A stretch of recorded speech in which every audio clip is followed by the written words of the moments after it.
ನಮಸ್ಕಾರ ವೀಕ್ಷಕರೇ, ನಾನು ನಿಮ್ಮ ಹೋಸ್ಟ್ ಮುನ್ನಾ ಮೊಮಿನ್. ಹೇಗಿದ್ದೀರಾ ನೀವು ವೀಕ್ಷಕರೇ? ಎಲ್ಲರಿಗೂ ಕರ್ನಾಟಕ ರಾಜ್ಯೋತ್ಸವದ ಹಾರ್ದಿಕ ಶುಭಾಶಯಗಳು. ಕೆಇ ವತಿಯಿಂದ ನೋಡಿ SDFD ಹುದ್ದೆಗಳಿಗೆ ಸಂಬಂಧಿಸಿದಂತೆ ಒಂದು ಅರ್ಜಿ ಸಲ್ಲಿಸಲು ದಿನಾಂಕಗಳನ್ನು ಈಗ ವಿಸ್ತರಿಸಲಾಗಿದೆ.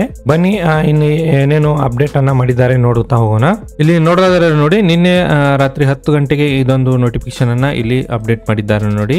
ಇಲ್ಲಿ ನೋಡೋದಾದ್ರೆ ನೋಡಿ, ಕರ್ನಾಟಕ ಒಂದು ರಾಜ್ಯ ಸಣ್ಣ ಕೈಗಾರಿಕೆ ಅಭಿವೃದ್ಧಿ ನಿಗಮದಲ್ಲಿ ಖಾಲಿ ಇರುವ ಹುದ್ದೆಗಳಿಗೂ ಕೂಡ ಈಗ ಆನ್ಲೈನ್ ಅರ್ಜಿಗಳನ್ನು ಕರೆದಿದ್ದಾರೆ.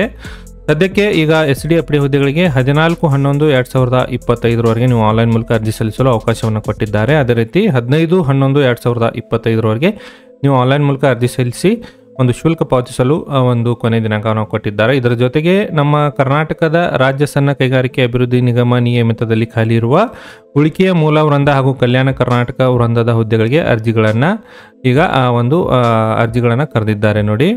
ಇಲ್ಲಿ ಹುದ್ದೆಗಳಿಗೆ ಸಂಬಂಧಿಸಿದಂತೆ ಒಂದು ಮಾಹಿತಿ ನೋಡೋದಾದ್ರೆ ಇಲ್ಲಿ ನೋಡಿ, ಕರ್ನಾಟಕ ರಾಜ್ಯ ಸಣ್ಣ ಕೈಗಾರಿಕೆಗಳಲ್ಲಿ ಯಾವ್ಯಾವೆಲ್ಲ ಹುದ್ದೆಗಳಿಗೆ ಅರ್ಜಿಗಳನ್ನು ಕರೆದಿದ್ದಾರೆ. ವ್ಯವಸ್ಥಾಪಕರು ಗ್ರೂಪ್ ಎ ಮತ್ತು ಸಹಾಯಕ ವ್ಯವಸ್ಥಾಪಕರು ಗ್ರೂಪ್ ಬಿ ಮತ್ತು ಹಿರಿಯ ಸಹಾಯಕರು ಮತ್ತು ಕಿರಿಯ ಸಹಾಯಕರು ಮತ್ತು ಸಹಾಯಕ ಕಾರ್ಯಪಾಲ ಅಭಿಯಂತಕರು ಸಿವಿಲ್ ಗ್ರೂಪ್ ಎ ಹುದ್ದೆಗಳು ಮತ್ತು ಸಹಾಯಕ ಅಭಿಯಂತಕರು ಸಿವಿಲ್ ಗ್ರೂಪ್ ಬಿ ಮತ್ತು ವಿದ್ಯುತ್ ಗ್ರೂಪ್ ಬಿ ಹುದ್ದೆಗಳಿಗೆ ಟೋಟಲ್ 33 ಹುದ್ದೆಗಳಿಗೆ ಅಡಿಷನಲ್ ಆಗಿ ಈಗ ಅರ್ಜಿಗಳನ್ನು ಕರೆದಿದ್ದಾರೆ. ಇದೇ ಹುದ್ದೆಗಳಲ್ಲಿ ನೀವು ಇದೇ ಒಂದು ಆನ್ಲೈನ್ ಅರ್ಜಿಗಳಲ್ಲಿ ಈ ಹುದ್ದೆಗಳಿಗೆ ಕೂಡ ನೀವು ಇಲ್ಲಿ ಅರ್ಜಿಗಳನ್ನು ಸಲ್ಲಿಸಲು ಅರ್ಹರಿರ್ತೀರಿ. ಈ ಹುದ್ದೆಗಳಿಗೆ ಸಂಬಂಧಿಸಿದಂತೆ ಒಂದು ವಿದ್ಯಾರ್ಥಿ ನಿಮ್ಮ ಡಿಸ್ಪ್ಲೇ ಮೇಲೆ ಇದೆ, ಅಲ್ಲಿಂದ ನೋಡಿಕೊಂಡು ನೀವು ಈ ಹುದ್ದೆಗಳಿಗೆ ಕೂಡ ಅರ್ಜಿಗಳನ್ನು ಸಲ್ಲಿಸಬಹುದು. ಈ ಮಾಹಿತಿ ನಿಮ್ಮ ಸ್ನೇಹಿತರೊಂದಿಗೆ ಶೇರ್ ಮಾಡ್ಕೊಳ್ಳಿ. ನಾನು ಮತ್ತೆ ಭೇಟಿ ಆಗ್ತೇನೆ ಮುಂದಿನ ಉದ್ಯೋಗ ಮಾಹಿತಿಯೊಂದಿಗೆ. ಅಲ್ಲಿವರೆಗೂ ನಮಸ್ಕಾರ, ಧನ್ಯವಾದಗಳು.